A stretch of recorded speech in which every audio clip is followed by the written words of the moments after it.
Okay, I'm doing a last second video for this playoff game between Oregon and Ohio State. It is 4:45. If you trust that clock, I don't know how else to show you. I don't have a digital on me. The game has not started yet, and I have some last thoughts. By the time this is out, or if anybody sees this, will be either in the middle of the game or after the game. And I want to do a shout out to Juck on Bucks for taking the time to try to help me. He called me a savant in the stuff I do. I think he's a savant in the stuff he does as far as social media, understanding the public. Amazing. The guy starts a website in January and has really gotten big in 1 year. So just a big shout out to Juck, and thanks, Juck, for your time and energy, especially when you're in Pasadena right now getting ready for the big game. I'm supposing you're there right now. So, okay. What I wanted to talk about was I just did the whole Oregon recap, all those videos, all the film breakdown of what happened in that game, and to my surprise, there was a better game plan on offense. The game plan was pretty darn good on offense. There was a lot of cool stuff going on, more than I thought. It was still conservative a bit, and there was no tempo, but other than that, there was a lot of cool stuff, and against a very good defense and a defensive mind and landing in his guys, we scored points, and we easily could have won that game. The other thing is on defense, not only did I prove what I was trying to say, that Jim Knowles was aggressive in that game. That wasn't the issue.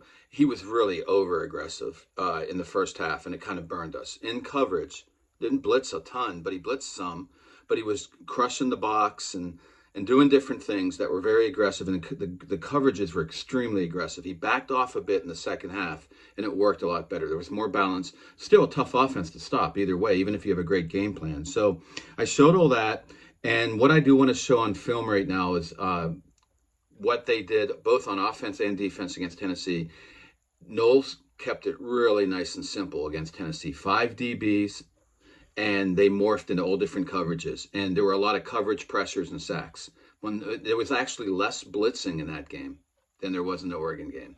Anyway, and then as far as on offense, I mean, we opened it up. We went to tempo. We opened up the deep pass and kept the field spread vertically as well as horizontally. It did a ton of misdirection and play action. It was fantastic. A lot of gap scheme blocking, the power part of the power spread, and a lot of cool spread stuff, and a lot more power spread than pro style, which was, we did a decent amount of pro style in the Oregon game. Less of that in Tennessee. And boy, Will Howard is better at the power spread style, which is option football and misdirections, play actions. That's pro style too, the misdirection and play action. But I'm talking about the way you do it. You spread the field out, and then you find the power. You power it up, and then you find the spread. This power spread I do, which I could talk to more about another time. Okay, so here's my worries, because obviously saying all of that, this should be a much better Ohio State team this time. And they almost won the last time. But it's also going to be a better Oregon team. They were banged up a little bit that last game. It won't be so bad. They've had time off to heal. They should have their guys healthy. And here's the real thing that I'm bothered by. They've had weeks to prepare, but not really. I know what you're going to say. They didn't know who they were playing. So they've only had a week that they knew it was going to be Ohio State, just like Ohio State's only going to have a week. But the time off, there was a lot of little tweaks. You knew it was going to be either Ohio State or Tennessee. There could have been a lot of tweaks and stuff they're going to be playing with. I'm not for sure that this is going to hurt Ohio State, but it does bother me because Ohio State's game plan against Tennessee, again, I'll show you this, and the play calls, the designs, and then the play calling, the timing that they put together, there was a lot that went into that, a lot, and it was done extremely well, very specific, kept it simple, yet very diverse, a lot of aggressive variety. And great job by Chip Kelly and Ryan Day. After I've been complaining all year, where has this been? I don't know. They've obviously been practicing. Some of it came out in the last Oregon game, but they really turned it on. So I want to show that in the film breakdown, but they only have a week now. They don't have all that time they had before. So I'm a little bothered by not how good the Oregon's game plan is going to be, because Oregon didn't know who they were going to play. So I'm not as worried about that. I'm more worried about, can Chip Kelly and Ryan Day really come up with such incredible specifics with only a week? So that sort of bothers me. We may not see quite the exquisite game plan we saw last week, because there's not enough time. I'm not sure about that. That's one thing I going to check, in the game, and we'll see.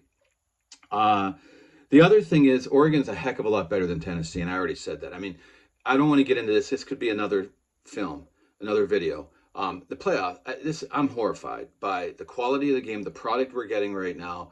This is not about blowouts. I don't even care if they were close or not. Penn State's a joke to me. Really, they're a decent team. They're a borderline playoff team, like Tennessee was a borderline playoff team.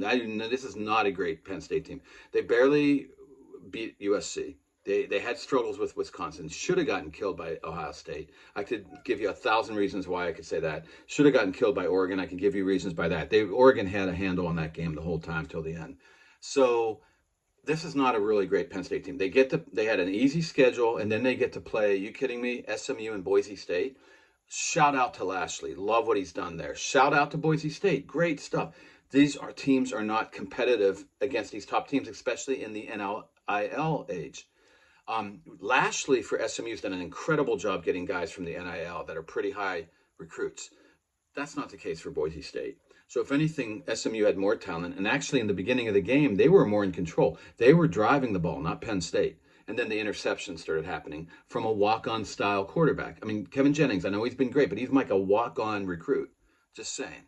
So, let's just see what happens in the semifinals against Georgia or Notre Dame for Penn State. So again, sorry to get away from the point. What I'm trying to say is this Oregon team, Tennessee is more like a Penn State team. They lost their whole back seven coming into this year. There was a lot of change. They lost their quarterback, blah, blah, blah. This Oregon team's much better than Tennessee. So that's another thing. So Ohio State's not going to have as much time to tweak and do a game plan, especially on offense is what I'm concerned. And then also too, this Oregon team's a lot better, and it's not going to be cold. That could have been one advantage for us. Not happening. I mean, colder than usual maybe in California, but nothing crazy. And in special teams, back to that. In the beginning of the year, what I was worried about, and Chuck knows all about this, is offensive line depth. A little bit at safety, but that was taken care of in camp. And the offensive line, we had a lot of guys sick, so a lot of backups got a lot of time, and it's really come to the forefront when you've seen the injuries we've had. So I was right to be worried about the offensive line depth, and it's okay. We're pretty damn good, okay? So it's worked out, and I can see that in the camp. You'll see on the film how good Luke Montgomery's blocking. I've been wondering all year where he's been because he had a good camp from what I had heard from everyone. So so we've had a lot of good backups, okay? Special teams was my other big worry. And this year it seemed better. And Fielding was doing pretty good as a kicker, but he has a strange technique. I don't want to get super into the technique of a kicker right now, but it's like he's overcompensating for not a big leg, and he can hit it far, but on kickoffs he can nail it, but he really does struggle on long field goals. And that weird technique to me makes him inconsistent in the big moments. And sure enough, near the end of the year, he's missed some kicks. And overall, we're doing the whole fair catching. We're not really making big returns, even though we've got a great athlete like Caleb Downs in the back there, Brandon Ennis. We've got all the athletes, and we're not going after the return game. The kicker's suddenly struggling a bit. That's scary. The punter's been much better than I expected. I expected another guy to be our starting punter. Didn't work out that way, and I don't know this guy, but he's been okay. He's been solid. He has been. Our coverage units will be fine. But yeah, so it comes to a close game, the special team. So there's the worries. We only have a week to prepare this time for a game plan. Oregon's a much better team than these other clowns that have been in the playoffs. It is not going to be cold, so there's no advantage there. And our special teams worry me. I feel like if we're going to win the national championship, it's going to be, don't keep it too close. We got to leave no doubt, as Ryan Day says, and so that we don't have to come down to our kicker. I love Jay Fielding's attitude. So let's see. I love his attitude. He's a tough kid, but that doesn't always mean you're going to make the field goal. So, okay. So let's get on to the film stuff. I'll try to keep it as short as possible. This game's about to start already, but I just want to come back after the game and see if any of my concerns were addressed. I just want to see, because overall, I think this Ohio State team's a lot better that they're going to be facing, and we only lost by 1 point before. So, but Oregon's also better, and like I said, I have these concerns.